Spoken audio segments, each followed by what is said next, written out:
everybody, welcome to Takeoff with John Clark, and we are here with Zack Baun, but I got to add a couple things in front of your name now.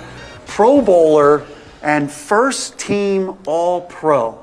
Give me an idea when you got those calls, or how did you find out, and what your reaction was? Yeah, for the Pro Bowl, I was actually driving to work on a Monday, and Howie and Nick called me. I thought they were just asking to see how I was doing, but they called me to tell me I made Pro Bowl. And then All-Pro, Nick just pulled me aside real casual during a walkthrough and was like, "Congrats, you made All-Pro." It's a crazy achievement. I'll tell you what, I was reading about how there were some tough times in New Orleans. I think a couple times you went home and cried, you said, and maybe sitting in your car at the facility like, what is happening? Where am I going to go? And stuff like that. How satisfying is those honors in this year you're having? Yeah, I think it's important through those tough times to just keep your head up and continue to work, no matter, because you don't know if it's situational or if it's you actually. But the thing about me is I'm going to continue to work and just see what happens, and see if you get the right opportunity, the right chance, and that's all it took here in Philly. So Howie Roseman was on Jason Kelsey's new late night talk show, and Howie said when they informed you of your honors that I think you said to him, "Did you believe that I could do this?" Is that true? What did Howie say? He said an explicit word. No is the answer. Yeah. So he did not think you could be a first team All-Pro and a Pro Bowler. Yeah, I don't think either of us did. It was kind of they took a chance on me. That's the thing, and I can't thank them enough, them and the organization enough for taking the chance on me, because I was just a special teams guy that played minimal snaps, and they saw something, Vic saw something, Howie saw something in me, and trusted me from the start. And how appreciative are you of Vic Fangio, legendary defensive coach, that he specifically saw you had the instincts and capabilities of playing inside linebacker? Yeah, it's just credit to his football knowledge and his eye for athletes and players. The thing about Vic is he wants a very specific type of player to play linebacker for him, and I don't know exactly what he saw in me, but I'm glad he chose me and came and got me. Give us an idea of what your first playoff experience in Philadelphia was like at the Link beating the Packers. Yeah, it was wild. It was wild, and I could tell from my pregame warm-ups there was a lot more people there than are usually there 2 hours before the game. So I love the atmosphere, and it's just amplified in the playoffs. And you have formed a great duo with Nakobe Dean. Have you talked with Nakobe? How's he doing now that we all know he's lost for the rest of the playoffs? Yeah, my heart breaks for that situation, but he's a tough guy, and when he went down on the field, I thought it was just like a little tweak of his ankle or something, the way he was able to hold it in emotionally, and the whole time he knew what was going on. It's credit to that guy, and he's going to work his tail off to get back, and this team is going to miss him. He's a leader on this defense and for this team. And I think when you were first out there with him forming the duo, I think you or somebody said even sometimes he was pushing you to your right spot. Oh yeah. Where to be. Like, how much did he help you? Yeah, I mean, I get it right for the most part, but he was there to give me that little nudge or that little pointer in between the downs, before the play. Watch this come in, expect this, and sure enough, it happened. So to have him not be out there, I'm going to have to take my game to the next level. How much more of a responsibility is it having the green dot and calling the defense and letting everybody know what defense you're playing? Does it add more responsibility and more in your head every play? Yeah, more responsibility for sure, but I've done it a couple times this season, and that's really prepared me for moments like this in the future. So Vic Fangio said not only Oren Burks, but Jeremiah Trotter Jr. is going to get mixed in. What have you seen from Jeremiah Trotter Jr.? Yeah, I tell him almost every day, best rookie, from the snacks to the decorations in the linebacker room. I mean, he's been terrific. And then his play on the field, he came in. No one really knew what to expect from him, but he came in and he learned the playbook really fast, faster than any rookie I've seen, and really applied himself. And then that plus his physical tools and his instincts at linebacker really make him a great player. So do you have snack requests, or does he kind of bring what he thinks you'd want? We put in an order for him because he's just like, I don't know. Usually it's like Gushers, Airheads, make sure the fridge is stocked with water. The basics. Nice. And you have had an incredible season this year. What is what is the most meaningful thing that you do? You've had the interceptions, you've got 5 forced fumbles, you get to the quarterback. What gives you the most satisfaction? You get juiced for when you get that. That's a good question. I don't know. Yeah. I don't know. I truly believe that I get more excited from other guys' plays that they make, like when Nakobe makes a play or Quignon's interception last game. Yeah. Stuff like that just gets me excited, like Slay's interception last game. I'm just in awe of the technique that Slay's able to do and able to run. At his age, it's unbelievable. Well, wait a minute. How about you're covering receivers? I see you. Yeah. I see you like step for step with a couple receivers. Yeah. But in my head, that's what I'm supposed to do. I don't know. That's what I'm supposed to do. Yeah. What have you improved at the most, do you think? Coverage, stopping the run, getting after the quarterback? What is it you think you've improved the most at? I think it's my coverage for sure. It was actually an area of my game where I really struggled in New Orleans, and I was getting beat and stuff like that. And I came into this scheme, and I'm in a real comfortable place, and now I know the scheme, so I'm able to take advantage of different types of plays. Like my interception last game, I trusted that a tackling ability that I could tackle the check down, and I went and stole the backside dig. That was all-time interception for me. Is this almost the perfect match with your skill set and Vic Fangio and this scheme? Is it like the perfect marriage? Yeah, I mean, it works. It really does work. I'm really excited about what we got going on for the rest of the season here. All right, so you got the Rams coming in here for the divisional round. We saw you against the Packers. It was a physical game. How impressed are you by the physicality that everybody brings, not only on defense, but also on offense? Yeah, that's our identity. That's it.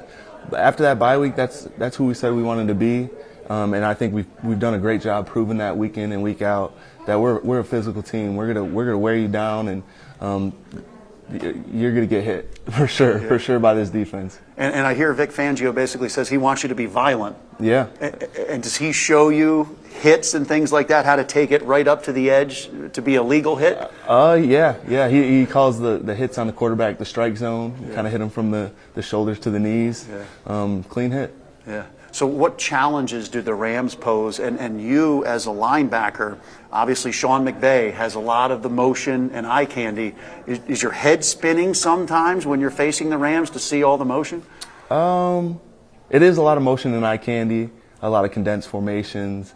But what really makes them elite is the quarterback.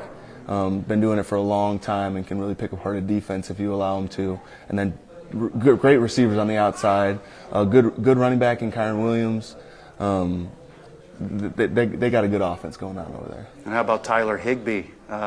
Might have to be covering him sometime, huh? Yeah, I'm looking forward to that matchup for sure. Yeah. How much do you have a home field advantage at the Link, experiencing it in the playoffs? And you see the Packers come in. You guys held them to their lowest point total of the season.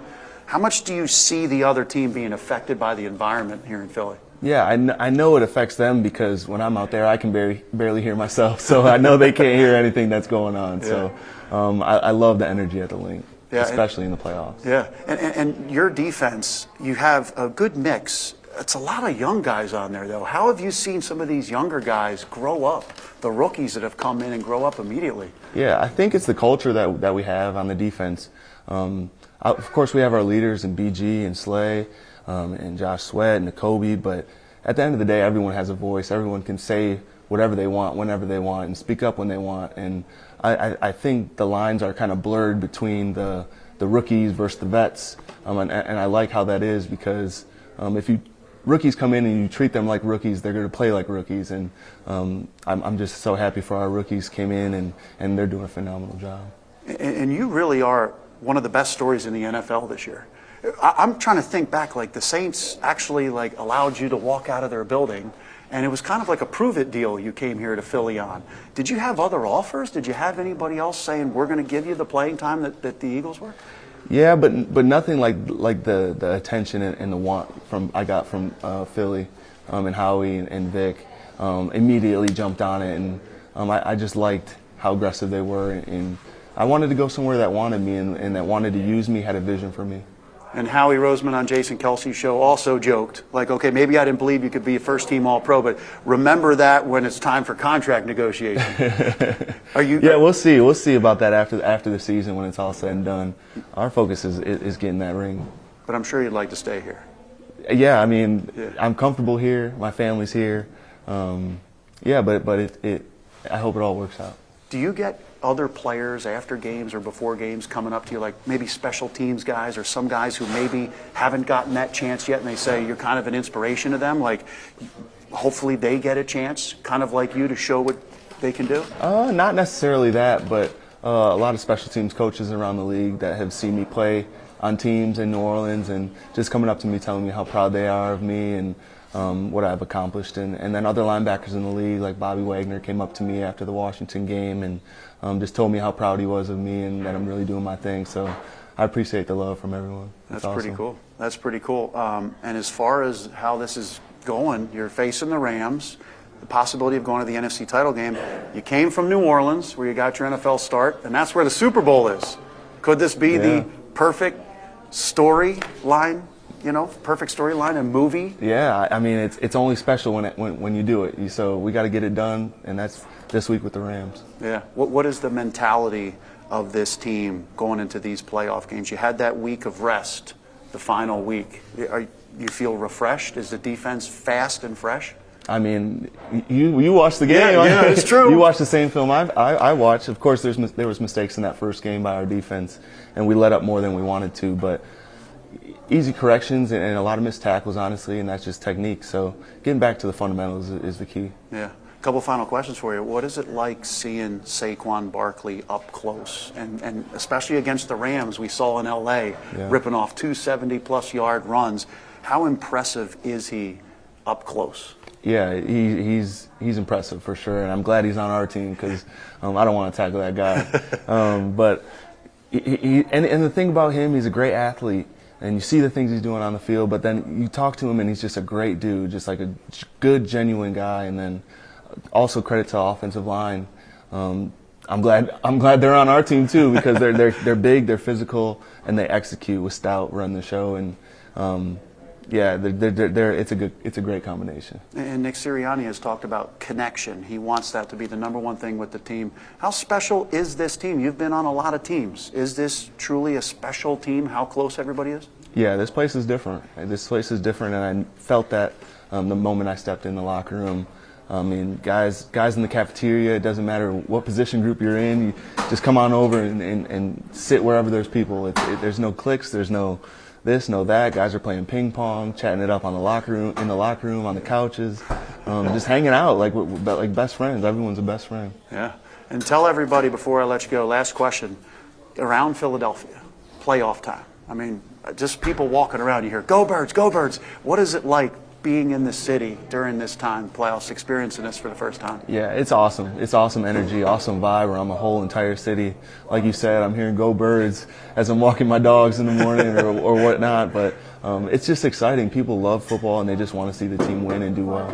Well, we wish you the best. It's been a fantastic season so far. But as you said, it's not done, right? Yes, sir. All right. Appreciate your time. Yeah. Pro Bowler and first team All-Pro, Zack Baun. Thanks. Go. Thank you. Hey, the Road to Victory bus tour is back. It's on Friday, January 17th. Come celebrate the Birds and their playoff run with exclusive swag and special guests. Hey, plus you get a chance to win tickets to a playoff game. That's right, an Eagles playoff game. You can go to the link. This is presented by Ticketmaster. So go to NBCSportsPhiladelphia.com for the full schedule.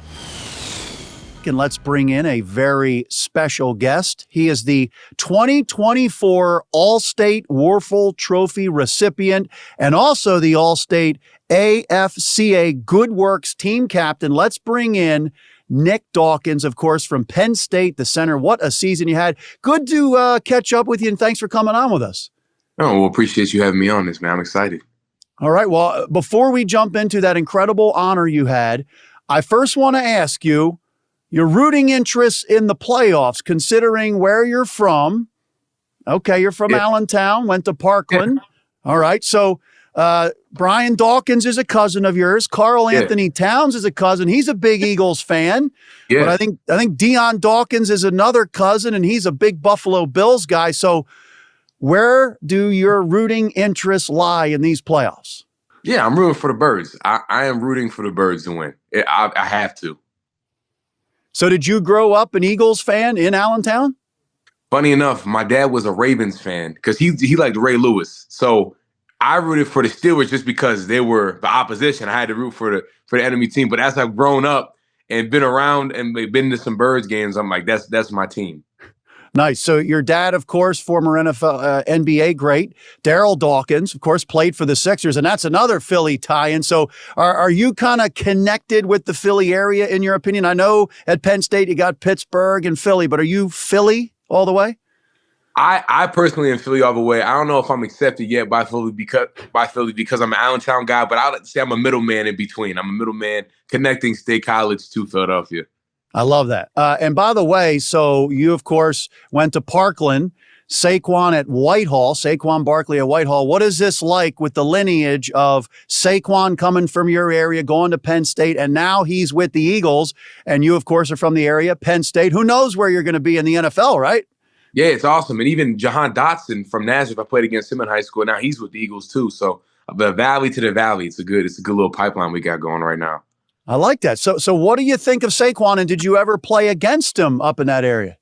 Yeah, I was able to play against Saquon when I was a freshman, and his brother as well, Ali. I played against him. He's the same class as I, and I mean he was impressive in high school, and then obviously when you take that talent to State College, take it to Penn State and get developed, But some of that you can't develop. He's a freak. He's a freak among professional athletes. So. I mean, it's exciting for the Eagles, and I mean, look at that run game that they've established this year, and what he's been able to do behind that offensive line. I'm happy for him. I'm happy that he's gotten this opportunity to play for the Birds and do what they've been doing so far this year.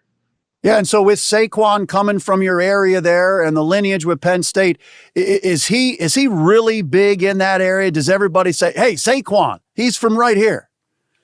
Absolutely. I mean, every time I go out somewhere and someone recognizes me, which isn't that often, I'm an offensive lineman. I mean, but when I am recognized, people always ask me about Saquon, and even obviously at Penn State, it's the same way. But I mean, think about how much notoriety he's brought to our area, and just the impressive football player he was there, and now to college and then to the professionals, like he and then his community interest as well. There's a lot in the community, so I mean, he's well loved and respected in Lehigh Valley.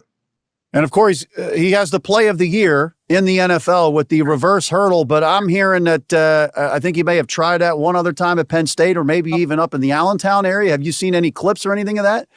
No, I haven't seen any clips of that. But I mean, it probably wouldn't be the craziest thing from a guy like that to even do do that in the NFL. I'm sure some other moves like that were being put off in my high school football league.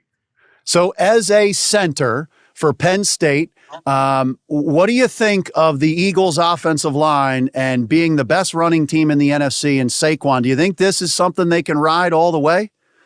Absolutely. I mean, once you establish a good run game, it's easy to, add little complements like the play action pass game and take shots, because once the defense respects the run, they have to prepare for everything. And, it's no secret they've been one of the best offensive lines in the NFL for a long time. I know people were concerned about Jason Kelce retiring, but Cam Jurgens is a very formidable backup, and he's been learning behind him for a while, and he was a dog when he played at Nebraska. So, I'm excited to see how they take this into the playoffs, but they have a very, very renowned group, experienced group, and I think they're going to run this run game all the way through the playoffs.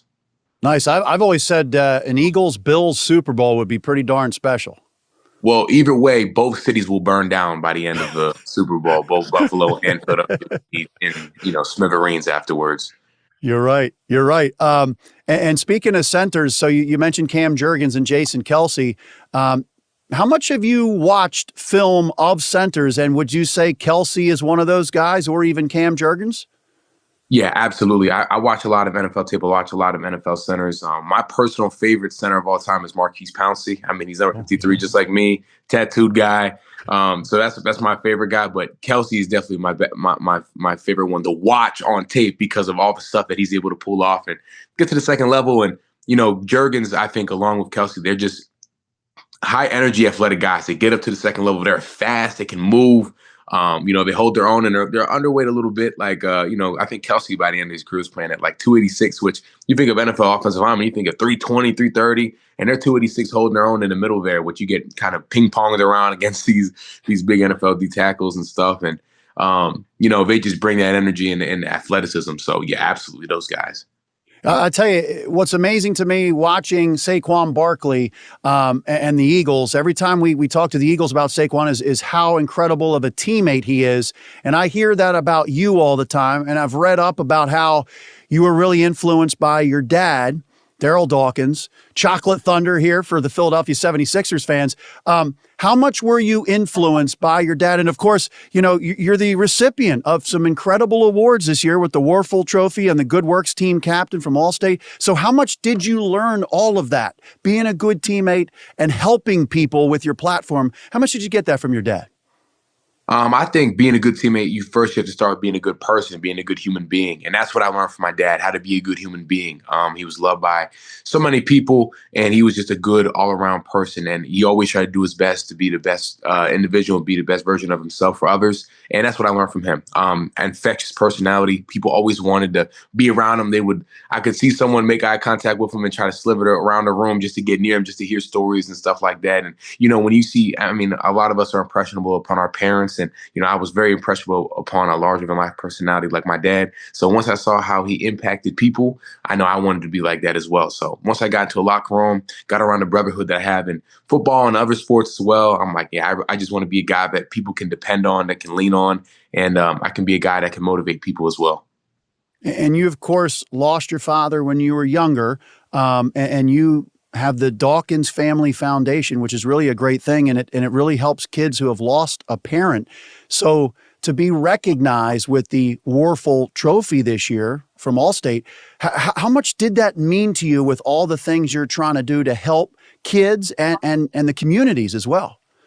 It meant a lot, because obviously when you get into community service, you don't really think about the accolades or acknowledgement that you get for doing it. You just want to help out. We've all done community service or helped out and done good deeds as well. And when I got into starting the foundation, it was more so just paying homage to my family and what they've done for the community for so long, and connecting the new generation of my family to continue that support, continue helping people out. But once I got news and I was able to meet Danny Wuerffel and meet Tim Tebow and meet some past recipients and all these people, it was awesome, and it came full circle because all it did was just motivate me to do more. And that acknowledgement really grew insights to my foundation, and a lot of my teammates were really trying to get involved and help out and do more stuff in my community and their community, and all around it was a huge boost and morale and also just in general to the foundation and to the work that I do. And we saw the incredible reaction that you got, and your head coach, James Franklin, was there with you, and Danny Wuerffel made the announcement to you. Give me an idea of what you guys have created at Penn State now. James Franklin said after this incredible season that you had, there's kind of like that new standard that you guys have now of getting to that point, being one of the top 4 teams in college football every year now. Yeah, that definitely is the standard. We got a taste of it, you got a smell of it, and obviously from now on, I need the whole. We need that. That's exactly what we want. And I think once you tempt yourself with something like that, and you know that it's possible, you know that you can get to somewhere like that, that becomes the destination, that becomes the mission. And we worked hard. This offseason, we got after it, everything, but all that means is we got to work harder to get to where we need to get to.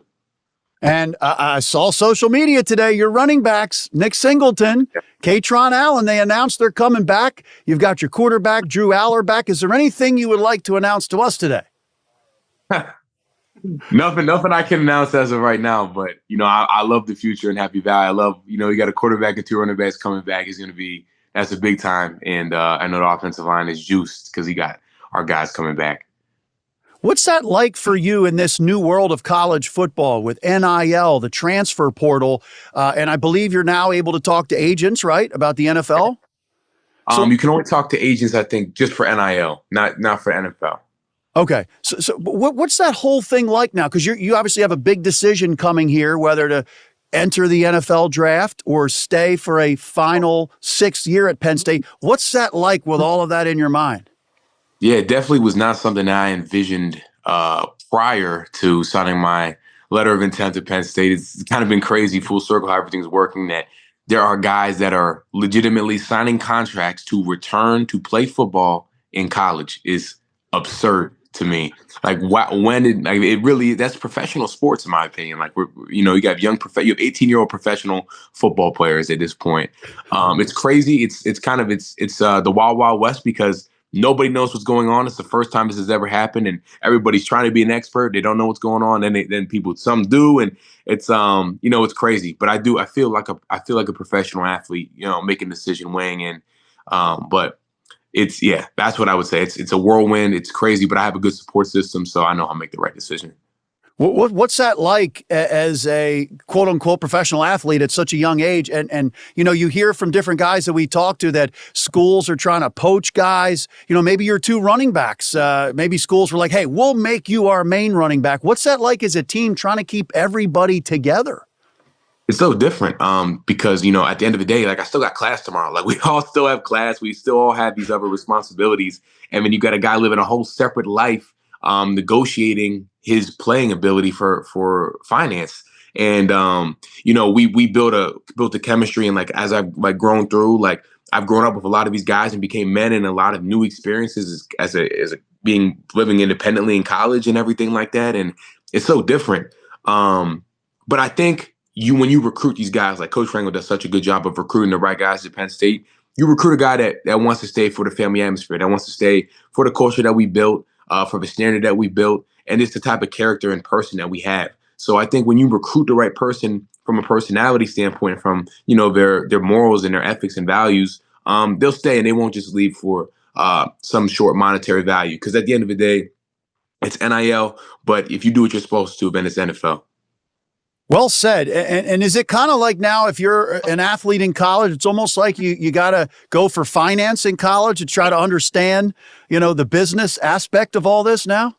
I think that'd be super smart for guys, especially like as a young guy coming in and seeing the amount of money that's being tossed around right now. Like, yeah, I would take some personal finance classes in college for sure, and obviously some tax classes, and make good friends with the guys in the accounting classes too, because you're gonna need a good accountant by the time this is all said and done.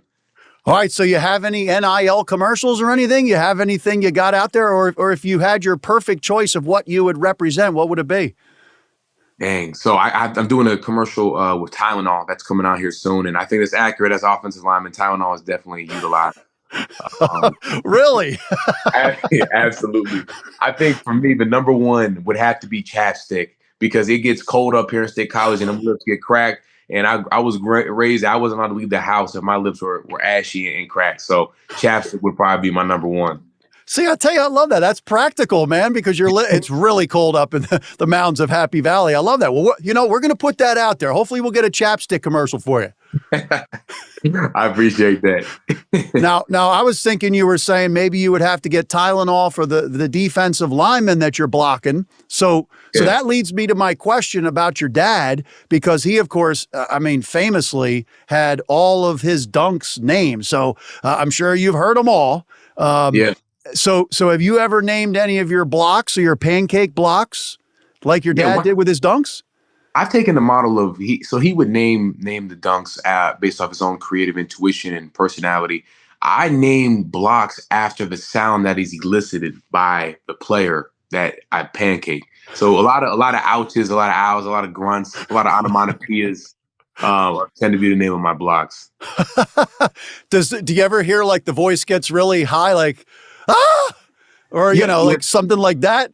When we're at the bottom of a pile, I'll tell you this: what happens when there's like a pile up, someone gets rolled up on. There's a big pile. There's always one guy at the bottom, and for like 3 seconds, the guys are still laying around, and then fight or flight kicks in, and they start panicking, and you hear high scream, "Get off me!" All kinds of stuff. That is, and I'm sure any football player can relate. Like when you're in the bottom of that pile, the air slowly getting suffocated out of the body, losing all the wind. That is when you hear fight or flight, high-pitched voices from grown men. They sound like little kids again. Oh, yeah, absolutely.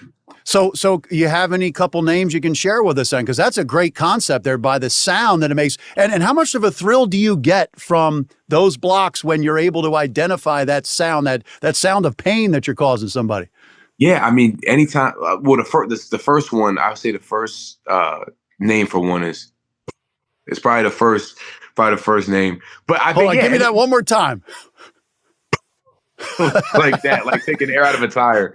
I would say Taking the air out of a tire. That is a great way to look at it. dang right, man. That's what it feels like. It definitely gets You deflated them. Exactly. Yeah, that's like that pancake. You got to flatten them out, right? And when you're and as an offensive lineman, when you're going through a long drive, wearing the defense down, and you see a D lineman puffing and puffing, has hands on his hip, and he's making sounds like that, you're like, all right, we got him right where we want him. Let's keep running the ball. That's where we go right away. I got to tell you something. I have a feeling when we air this in Philly, right? I have a feeling that you might get an NIL deal. I know you're looking for Tylenol. I know you're looking for chapstick, but this whole concept of the sounds that you hear when you flatten somebody, that's awesome. And I think you could get something for this. You think so? We get like some air. We get an air NIL deal, maybe. Yeah, like you got to pump them back up with air. Oh, yeah. You know, like inflate the basketball. I don't know, something like that's a great concept there. And that's I'm gonna have to make you my agent, man. You're putting me on. You got me a lot of marketing ideas right now. I went to Temple though. I don't have the same level of education and business administration that you did. That's awesome though. And do you still have people coming up to you this day, like bringing up the names of your dad's dunks that he came up with? Absolutely. I can't escape it. And nor do I want to, because, that's my job as my dad's son is to, continue his legacy. But everywhere I go, especially like in Allentown, more so than State College, because it like the demographics and such like that. But yeah, people always come up to me, or we have a story of meeting him, and it's never something normal. It's always something ridiculous. It's always a ridiculous story.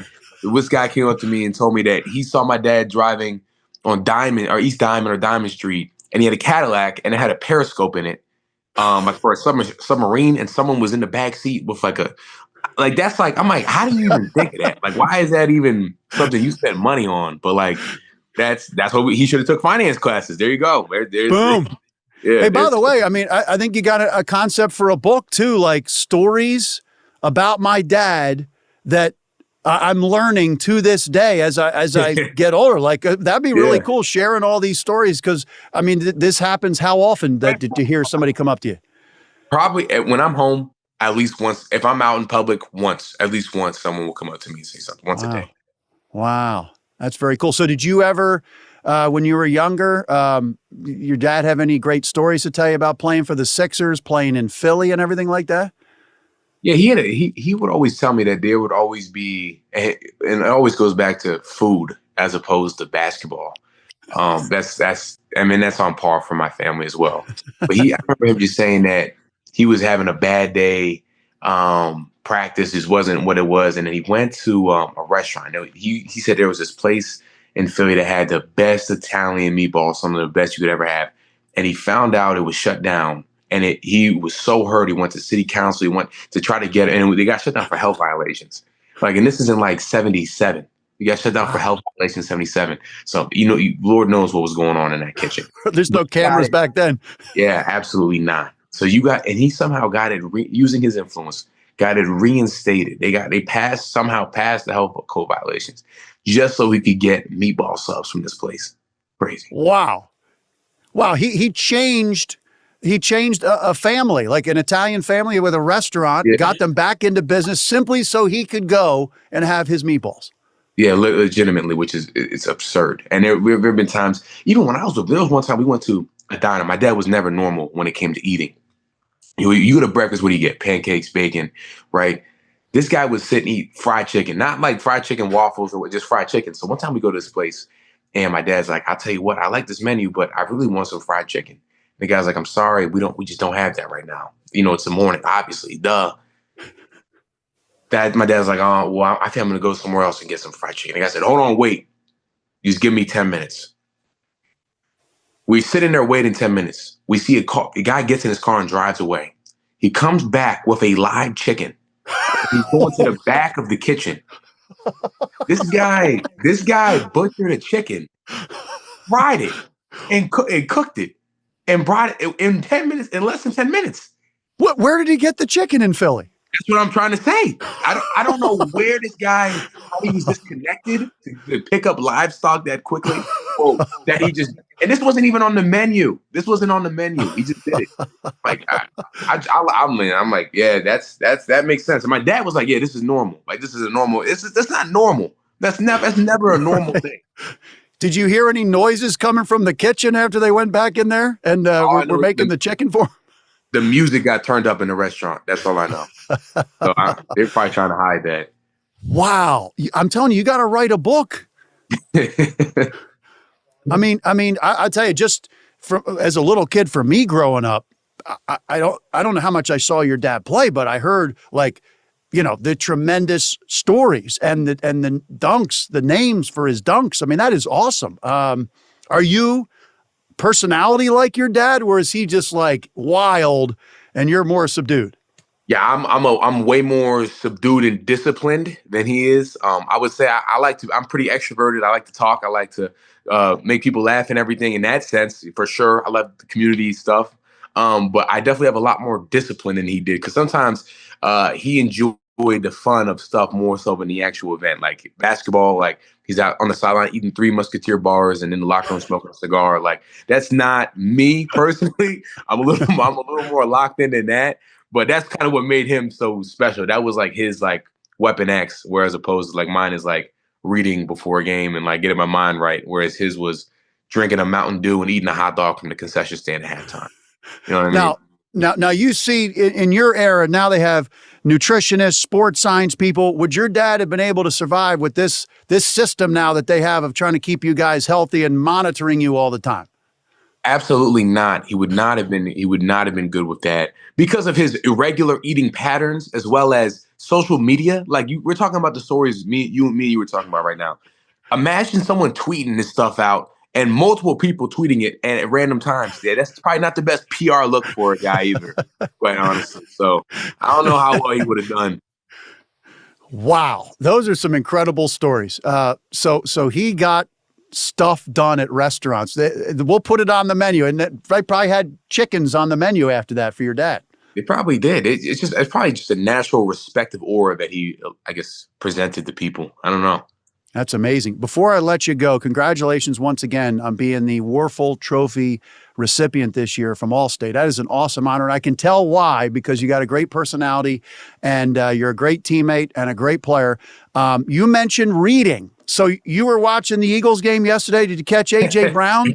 Yes, reading I did. A book? I did see one. Yeah, I did see on that. the bench. Have you done that? I have not done that. I will never do that. Probably that's definitely not the best. No, absolutely not. And you see, I've never seen reading brought in a negative light before until you're on the sideline reading. So I guess he did something. He did it first. I've never seen reading, brought down by a community. Well, and so just to let you know, by the way, so we went and talked to him afterwards in the locker room, and he showed us the book, and he showed us that he had passages highlighted, and he said he has had that book, Inner Excellence, on the sideline, and he looks at it during almost every game, because if he needs to get his mind right, get a peace of mind, or read a motivational passage. So might start a little trend here. Yeah, you're gonna see. Yeah, it's people will love to. It sticks though, because it's definitely an original thought. I've never heard of it before. It's original. People doing it, but now people are just gonna be copying them. They're probably not even reading the book. They're probably just like looking at words, not reading. And people are gonna be on the sideline reading Cat in the Hat or something like that.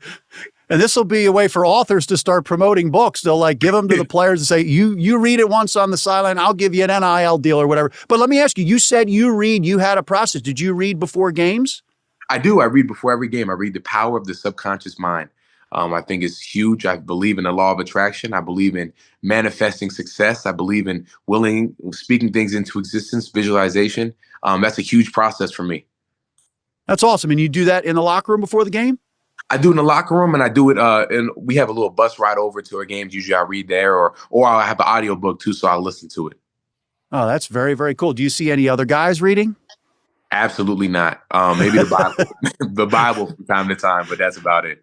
Well, see, I see. You know what AJ's doing. Then he's just in the moment. You're pregame, but he's in the moment. The thought of during a game, the calm in the game, to just say, "Hey, I need to read a book," as opposed to get on the iPad and looking at like looks of defensive fronts and stuff like that. I mean, he's a gamer. He's got it. Yeah, I need to look at the game. I don't know if I can look at a book during a game, but I got a lot of respect for him. He's able to do that. Well, maybe I'll be watching you at Penn State this year or the NFL. We're not getting a decision out of you right now, but I'll be seeing. Maybe we'll see the pregame ritual of the book in the locker room. That'd be pretty cool. Yeah, maybe. All right. Well, we wish you the best, no matter if you're coming back to Penn State for one more year or going to the NFL. If you want to break it right now before I let you go, you can. I don't know. Maybe you'll be the first to know, though. You're the man. You're the man. And you are the pride of Allentown. And congratulations once again on being the Wuerffel Trophy recipient and also the Allstate AFCA Good Works team captain. Awesome for you. You're a great guy, and we wish you the best wherever you're playing this year. Thank you, brother. Appreciate you having me on. You're the best. Oh, mom, so flagrant.